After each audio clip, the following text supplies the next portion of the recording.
Hello friends, welcome back to Janki coaching classes YouTube channel. मैं हूं आपका होस्ट और मेंटर आनंद राज और आज है 5 मार्च 2024। तो चलिए बिना कोई देर किए हम लोग देख लेते हैं कि बिहार में एजुकेशन से संबंधित क्या कुछ अपडेट्स आया है। तो देख सकते हैं, सबसे पहला जो समाचार है, विश्वविद्यालय के खातों से रोक नहीं हटी, बैंक नहीं मान रहे हैं राजभवन का आदेश। तो रविवार को राजभवन ने बैंक शाखा प्रबंधकों को पत्र लिखा था, लेकिन अभी जो है वो राजभवन का भी जो ऑर्डर है वो भी बैंक नहीं मान रहे। इसके पीछे कारण क्या है, देखिए क्या कहता है कि ज्ञात हो कि 28 फरवरी को परीक्षाओं की स्थिति की समीक्षा के लिए शिक्षा विभाग द्वारा आयोजित कार्यशाला में राजभवन की रोक के कारण विश्वविद्यालयों के कुलपति और कुलसचिव हिस्सा नहीं ले पाए थे। इस कारण शिक्षा विभाग ने कुलपतियों के वेतन और विश्वविद्यालयों के बैंक खातों के संचालन पर रोक लगा दी है। अब इसका उपाय क्या है, तो राज्यपाल मुख्य सचिव को पत्र लिखे और शिक्षा सचिव वैद्यनाथ यादव की ओर से कुलपतियों के वेतन और विश्वविद्यालयों के बैंक खातों के संचालन पर लगाई गई रोक को हटाने का निर्देश देने को कहें। वर्तमान परिस्थिति में बैंक ऐसे ही पत्र के बाद खातों के संचालन पर लगी रोक को हटा सकते हैं। तो ये एक गंभीर मामला हो सकता है आने वाले समय में, अगर ये जल्दी सुलझाया नहीं गया, क्योंकि जो भी फंड्स हैं वो सरकार कहीं ना कहीं अगर खर्च करती है, तो अगर इसका सही तरीके से इस्तेमाल अगर नहीं होता है तो पूरा अधिकार है राजभवन और शिक्षा विभाग को कि वो जो है वीसी और बाकी लोगों के पेमेंट पे रोक लगा दें। ऐसे भी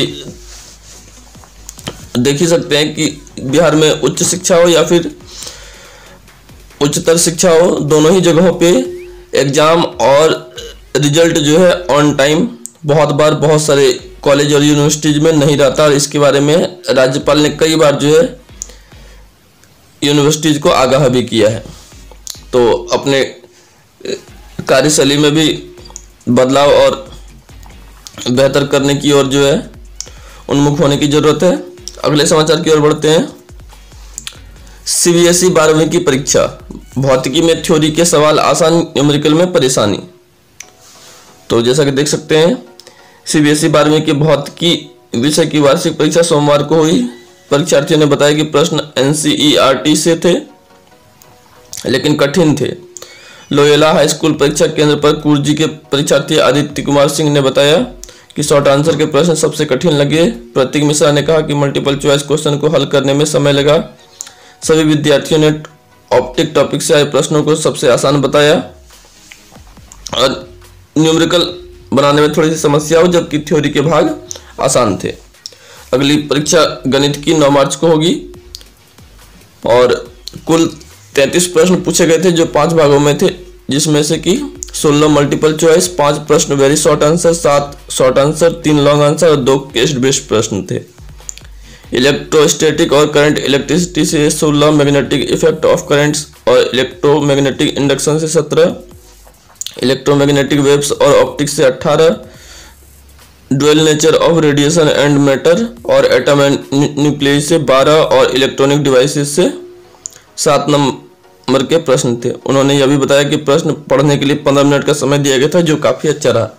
तो कोई भी एग्जाम होता है, खास करके थ्योरेटिकल अगर होता है, तो उसमें स्टूडेंट्स को 15 मिनट का एक्स्ट्रा समय जो है क्वेश्चन पेपर पढ़ने के लिए दिया जाता है।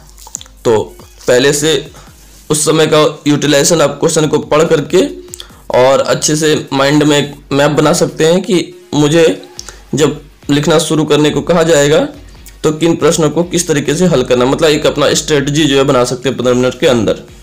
तो ये बहुत ही कारगर सिद्ध हो सकती है। अगले समाचार की ओर बढ़ते हैं। एडमिशन अलर्ट, यूजी, पीजी और पीएचडी प्रोग्राम्स में एडमिशन पाने का अवसर। ये आईआईटी में है।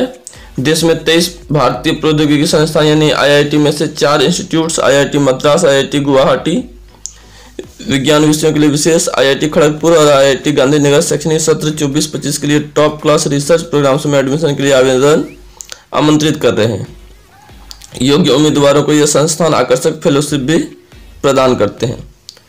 तो अलग अलग संस्थान और प्रोग्राम्स में एडमिशन के लिए अलग अलग योग्यता तय की गई है, लेकिन मोटे तौर पर प्रवेश के लिए इच्छुक उम्मीदवारों को इंजीनियरिंग, टेक्नोलॉजी, ह्यूमैनिटीज और साइंस की मास्टर्स डिग्री में 6.5 का CGPA या 65% अंक प्राप्त करना आवश्यक है।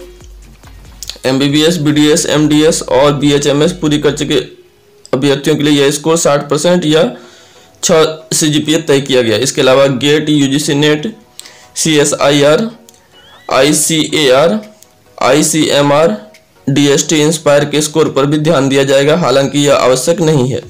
इसके अलावा इंजीनियरिंग और टेक्नोलॉजी में ग्रेजुएशन में 80% या 8 CGPA ग्रेड प्राप्त करना आवश्यक है। तो UG, PG और PhD में एडमिशन ले सकते हैं। इसकी आवेदन की अंतिम तारीख जो है 31 मार्च है। IIT मद्रास की, IIT गुवाहाटी की 13 मार्च, IIT खड़गपुर की 25 मार्च और IIT गांधीनगर की 20 मार्च है। तो इसके बारे में और अधिक जानकारी के लिए आप इन IIT के ऑफिशियल वेबसाइट्स को फॉलो कर सकते हैं, वहाँ पे इससे संबंधित आपको सारा डिटेल्स मिल जाएगा। बढ़ते हैं अगले समाचार की ओर। CUET PG 11 मार्च से एग्जाम सिटी स्लिप जारी। तो कॉमन यूनिवर्सिटी एंट्रेंस टेस्ट 2024 का एग्जाम सिटी स्लिप सोमवार को जारी कर दिया गया। परीक्षा 11 से 28 मार्च तक होगी। परीक्षा 157 विषयों के लिए आयोजित की जाएगी। इससे पहले NTA ने परीक्षा का विस्तृत शेड्यूल जारी किया था। NTA की ओर से जारी सूचना के अनुसार एग्जाम 44 शिफ्ट में आयोजित होगी। परीक्षा ऑनलाइन होगी। 4,62,589 उम्मीदवारों ने परीक्षा के लिए रजिस्ट्रेशन कराया है। कुल 7,68,389 टेस्ट पेपर स्टूडेंट्स ने चयन किया है। CUET PG 3 पालियों में आयोजित की जा रही है। पहली पाली सुबह 9 से 10:45 यानी 11:15 बजे तक, जबकि दूसरी दोपहर 1:15 बजे यानी 12:45 से 2:30 यानी 2:30 बजे तक होगी। वहीं तीसरी पाली शाम 4:30 से 6:15 तक होगी। तो जिन लोगों का भी एग्जाम सिटी स्लिप जारी हो गया हो, वो अपना एग्जाम सिटी को ध्यान में रखते हुए अपनी आने और जाने का व्यवस्था जो है देख सकते हैं। एडमिट कार्ड आपका एग्जाम शुरू होने से 2 या 3 दिन पहले आपको प्राप्त होगा। आगे बढ़ते हैं। सुविधा, पटना जिले में ऐसे 23 स्कूल, अब तक इनमें हो रही थी मैट्रिक तक की ही पढ़ाई। राज्य के कस्तूरबा गांधी बालिका विद्यालयों में नए सत्र से +2 तक की होगी पढ़ाई। क्या कहता है, राज्य के 37 स्कूलों के 634 कस्तूरबा गांधी बालिका विद्यालयों में नए सत्र से +2 तक की पढ़ाई होगी। पटना जिले में ऐसे 23 स्कूल हैं। अब तक कस्तूरबा गांधी बालिका विद्यालय में मैट्रिक तक की पढ़ाई होती है। वंचित समूह की लड़कियों को गुणवत्तापूर्ण शिक्षा प्रदान करने के लिए ये विद्यालय खोले गए हैं। केंद्र सरकार ने सर्व शिक्षा अभियान को बढ़ावा देने के लिए कस्तूरबा गांधी बालिका विद्यालय योजना की शुरुआत वर्ष 2006-07 में की थी। इन विद्यालयों में 75% सीटें अनुसूचित जाति, जनजाति, पिछड़ा वर्ग और अल्पसंख्यक वर्ग की बालिकाओं के लिए आरक्षित हैं। वह बाकी 25% सीटें गरीबी रेखा के नीचे जीवन यापन करने वाले परिवारों की बालिकाओं के लिए आरक्षित है।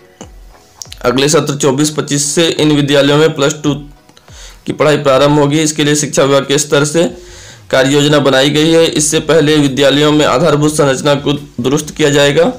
इनमें से 534 विद्यालय ऐसे हैं जिनमें कक्षा 6 से 8 तक की पढ़ाई की व्यवस्था है। उन विद्यालयों को +2 में अपग्रेड किया जाएगा, यानी इंटर तक की पढ़ाई आप आराम से इन स्कूलों में एडमिशन करके बालिकाएं जो है प्राप्त कर सकती है। अगले समाचार की ओर बढ़ते हैं और ये बहुत ही महत्वपूर्ण समाचार है, देख सकते हैं। अभ्यर्थियों के लिए बेहतर मौका, तीसरे फेज में बहाल शिक्षकों से भरे जाएंगे शहर के स्कूल। पटना शहर के स्कूलों में नगर शिक्षक और नगर परिषद के कोटे से नियुक्त शिक्षकों की कमी हो गई है। स्कूलों में शिक्षकों के खाली पद BPSC से तीसरे चरण में नियुक्त होने वाले शिक्षकों से भरा जाएगा। BPSC द्वारा पहले और दूसरे चरण की नियुक्त शिक्षकों में शहर में स्थित बहुत सारे नियोजित शिक्षक थे जिन्होंने परीक्षा पास करने के बाद दूसरे स्कूलों में योगदान कर लिया है। इसके कारण जिला शिक्षा पदाधिकारी संजय कुमार ने बताया कि शहर में स्कूलों में नगर शिक्षक और नगर परिषद के तहत कितने शिक्षक कार्यरत थे, इसका आकलन किया जा रहा है। ग्रामीण क्षेत्र के स्कूलों में शिक्षकों की कमी नहीं है, क्योंकि बीपीएससी से पहले और दूसरे में नियुक्त शिक्षकों को ग्रामीण क्षेत्र के स्कूलों में किया गया है। बीपीएससी द्वारा तीसरे चरण में नियुक्त होने वाले शिक्षकों से नगर शिक्षक नगर परिषद के खाली पदों को भरा जाएगा। उन्होंने कहा कि स्कूलों में शिक्षकों की कमी नहीं होने दी जाएगी। तो बहुत सारे शिक्षक थे जो कि पहले, जिन लोगों की पहले और दूसरे फेज में बहाली हुई, तो उन लोगों को जहाँ जहाँ पे सबसे अधिक वैकेंसी थी वहीं पे भेज दिया गया। यानी कि जो ग्रामीण क्षेत्र थे, गांव थे, उन स्कूलों में नियुक्ति हो गई।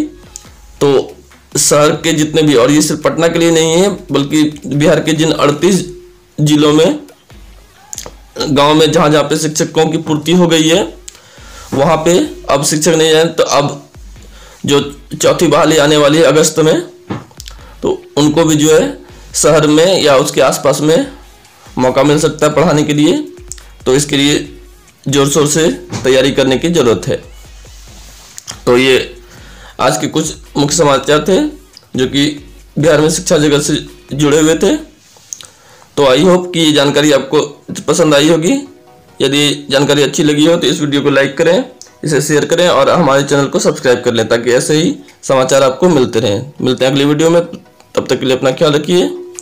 Thank you.